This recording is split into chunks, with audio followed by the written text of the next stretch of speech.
Good afternoon, YouTube, and welcome back once again to Fat Cat Collections. And today, I just want to do a quick video showcasing another product that I received about maybe 2 weeks ago. And this is another soundbar. And what I wanted to do was show you guys what I did with this soundbar, because if you have been watching me for a while, you guys know I have a lot of audio equipment in my home and in my cars.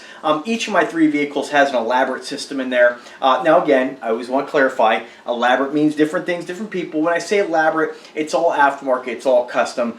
I got bumps in the trunk on each vehicle. Each room has a surround system or a sound bar. Some rooms have multiple 5.1 systems, multiple sound bars. So over the years, I've kind of changed things and customized things, and it's just kind of a fun hobby. I like to make additions to my home, right? And a lot of times companies are constantly sending me stuff. So I always try to find a use for stuff so that I can come back and make a video and maybe integrate it into my home somehow, right?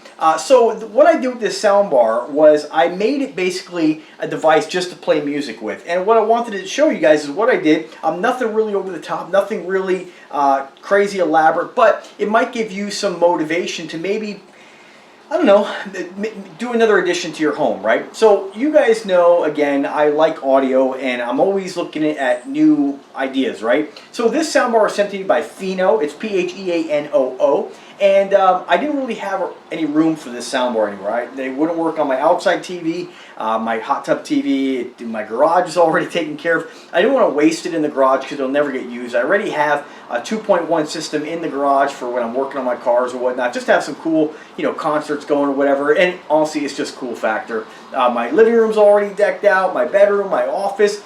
My office, I just don't watch a lot of TV in there, and I already have a crazy soundbar on my computer. So I just know that if I hook this up to the TV, it just wasn't going to get a lot of use, and I didn't want to waste it, right? My parents are already hooked up with sound bars, so what was I going to do with this thing? So I decided to use it as a Bluetooth speaker, and what I've done was integrate it into my wine bar. And so this is just basically, I don't know if it was Pier 1 or one of those other companies, that is just basically a wine rack, right? I don't drink anymore, so any wine I have is on chill, it's in the fridge, and it doesn't get used. So this is mainly just for show, right? If somebody comes over, my family or a friend, they want a glass of wine, I got some stuff here, and it's just a nice addition to my downstairs. So with that being said, I wanted to integrate this down here to have something that was always ready to go. This room already has a 70-inch TV on the wall with a Dolby Atmos soundbar. It already has a 42-inch TV in the wall with a 5.1 system. I already have an elaborate Google Home in here that's hooked, or Google Chromecast hooked up to an Abram Tech speaker. There's already several Google Homes, there's already several assistants. So what was I going to do to it? Well, on this wall, let me just pick you guys up and show you. On this wall right here, this is kind of my my little command center, right? I have a smart thermostat. I have an in-wall tablet, an old iPad by a company called I forget the name of the company that makes the mouse. I've done a video on it. I have so many different products I forget, but and I'm kind of on the spot here, right? So anyway, it's just kind of a neat way to repurpose an old tablet. And of course, we have an in-wall. This was done by Mount Genie, and so this is an in-wall Amazon Echo, right? I'm not going to say her name because we know what happens. So what I've done is that these Mount Genies actually make it sound a little bit better because it actually throws the sound kind of in more of like a little in-wall enclosure. It's okay, it works, it looks really cool and clean on the wall, but it doesn't really sound that great. And sometimes I just want to come down and turn on the radio with my voice, right? I want something always ready to go because I don't always listen to music for an extended period of time. If I'm going to start cooking in the kitchen or doing something down here, I just want it quick. And honestly, guys, it's really just cool factor for me because I have so many different devices already. So with this, what I've done is that the soundbar was a perfect size for my wine bar. And because I don't have any wine stored here, I just mounted it right where you normally would have your bottles of wine, right? It almost blends in like it's not even there. It looks like it's part of the wine rack. And then I hid the slim, low-profile subwoofer on the ground underneath the wine rack. So what I've done with this is that this is actually connected Bluetooth to the Amazon Assistant. And what I love about the Amazon Assistant, it's really great at maintaining that connection. While both devices are on, it doesn't lose connection. It's always ready to go. So when I say the wake word, which I'm not going to say, okay, she will alert, okay, and then any of the audio, any of the voice is going to come through the soundbar. So I'm just going to, just right now, if you guys have one of the devices, mute your TV, mute your device, turn off your mic. I'll give you a second to do that because people are just always make a bigger deal about it than they have to. But I'm just going to say, ready? Alexa, what time is it? It's 4:13 p.m. Now, hopefully you could hear that. If you didn't, I could turn it up a little bit here. So what I do is when I turn it up on the wall, it'll actually turn up the output to the soundbar itself. Now there is a separate remote, you can turn those up individually. What I do is I just set the soundbar at what I consider max volume, as loud as I'm going to want it. Do the same thing with the Amazon product, and this way I can control the volume with my voice. So Alexa, set volume to 100%. Alexa. So obviously you can hear the difference. Alexa, set volume to 50. I don't know that. Sorry, there's two in the room here, so I haven't programmed. And one thing good now that it happened, good to let you guys know, you can actually program which device responds. I believe on the Amazon products, I know with the Google Home products, you have multiple in the room. When they hear you, it'll pick one default speaker to play music to or respond to. In this case, Alexa, set volume to 50%.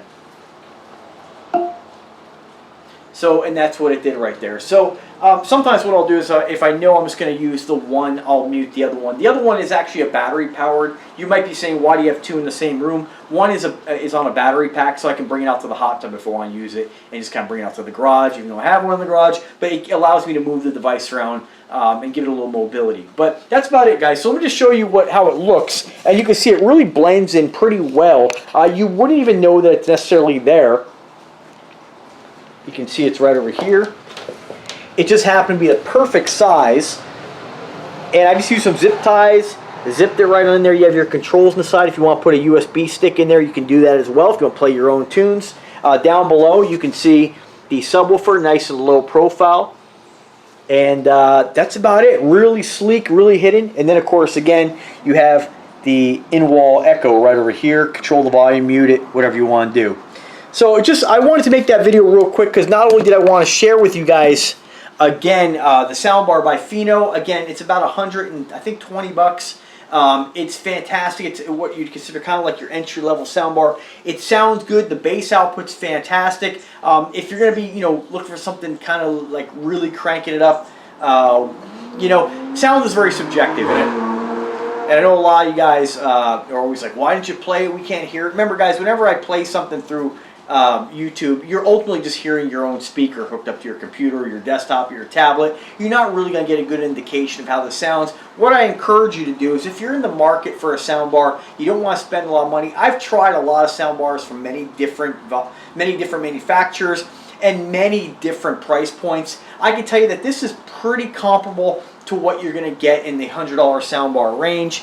When you start spending more and getting involved in like the Vizio line of soundbars, I'm a huge fan of Vizio products, but you're going to pay upwards of $400 depending on which one you get for the Vizio soundbar. The real difference I find is in the bass and the separation. The bigger the soundbar, the longer it is, the more left and right separation you're going to have, the more the ability you have to fine-tune things. But what I do like about this soundbar as well is that they've copied your Amazon remote that you get with the Fire TV. It's almost one-to-one, and they have bass and treble controls right on here, your power, your volume, all your necessary buttons. But I like the fact that they included the bass and treble on here. So if you've got a little bit too much bass, you can turn it down. And I can tell you, when I turn this on, most of the time, I'm not really looking to shake the house, I got neighbors, I'm not looking to do that. I'm just looking to get like some nice background noise, maybe the radio, maybe a little music if I'm working on something, but that's really about it. I have a lot of different options in here. And what's cool about these things is you can always repurpose a soundbar. Soundbars are traditionally always meant for TVs, that's what they were there for, or that's what they're designed for,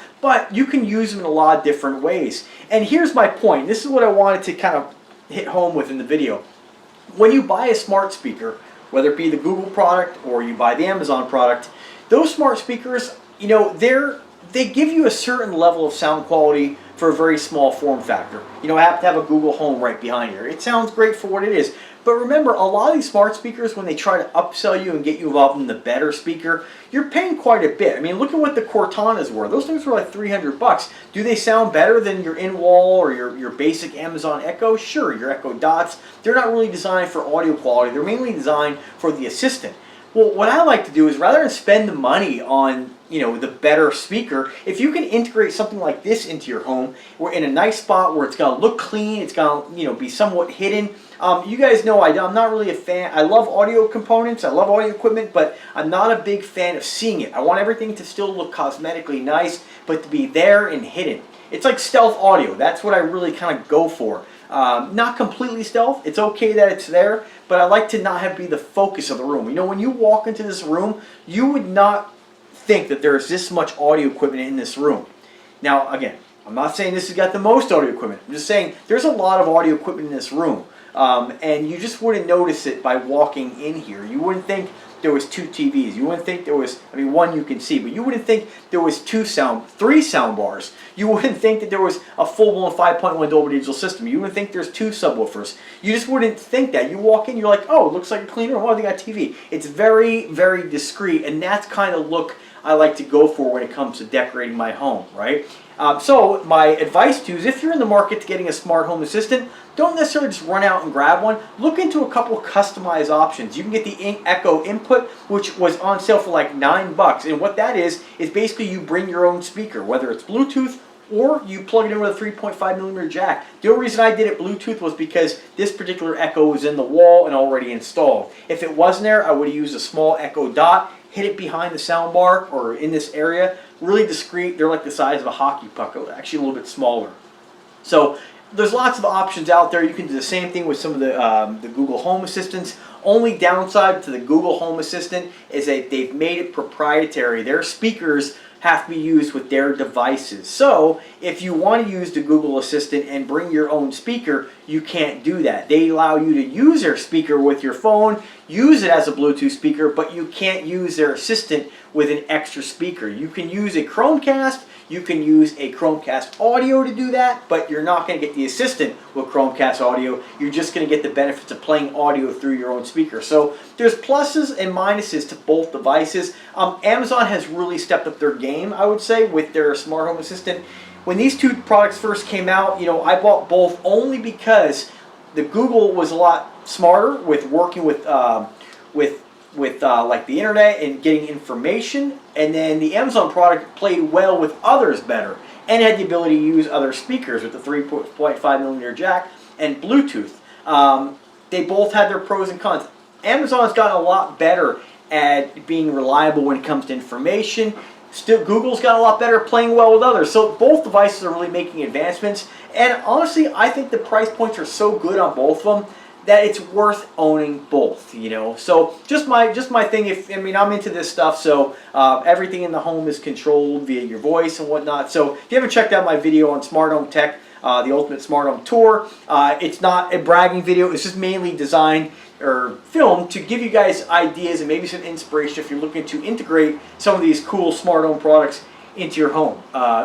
We are at kind of the beginning stage of smart home tech. Remember, I don't really think that smart home tech I don't think a light bulb is necessarily smart. I think the term smart home tech kind of is a very general term for anything that can be controlled via the internet. When you start getting involved in home automation and having lights turn on automatically with your presence, that's what kind of I guess starts to I guess you're kind of approaching what smart home tech means. But for me, I don't want devices turning on or off when I get close. I want the ability to control everything when I want to control. Because there's times where I'm home, I don't want certain lights to come on. There's times where I'm leaving, I don't want the door to lock. So I like to maintain that control at all times. But you may be different. Either way, it gives you guys a couple ideas on how you might want to integrate this into your home. So thanks for watching, guys. I hope you enjoyed the video. Let me know if I can help you in any way. I'll put a link in the description for both the Amazon Smart Home Assistant and, of course, the Pheno Soundbar. Price point, I think today is $120.